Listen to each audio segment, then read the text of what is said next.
What did you do in order to get more social proofing on your podcast in such a short time? Were you reaching out to people, or what was your trick? What's my marketing trick? I will say, I think on the one hand, having been a journalist for quite a while, as is my co-host Eden Dawn, both of us had some social presence already, which really helped as kind of some leverage once we began this thing.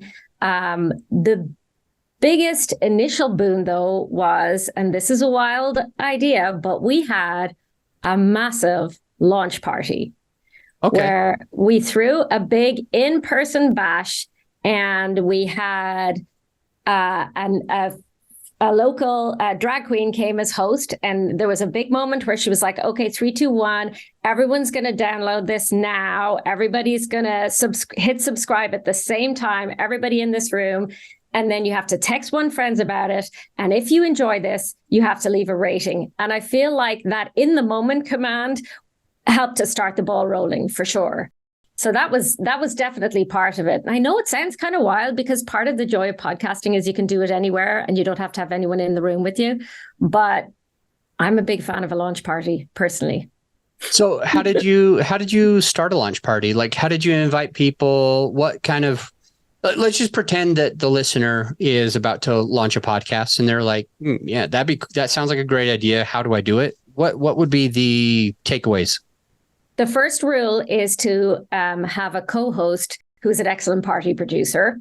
But if you cannot accomplish that, and shout out to Eden Dawn, who is really, really good at that. This is something that she's done events many times over the course of her life.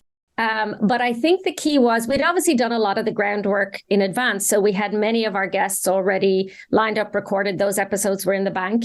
And so inviting all of them and encouraging them to invite all of their friends. And then obviously there are things about a launch party. I think having a big moment where you do a countdown, set off a confetti cannon, whatever you want to do, but just have everybody in the room engaged at exactly the same time was really helpful, because everybody kind of means to do that stuff. They're like, yes, I will totally subscribe. I will listen. I will leave a rating. And then life gets in the way.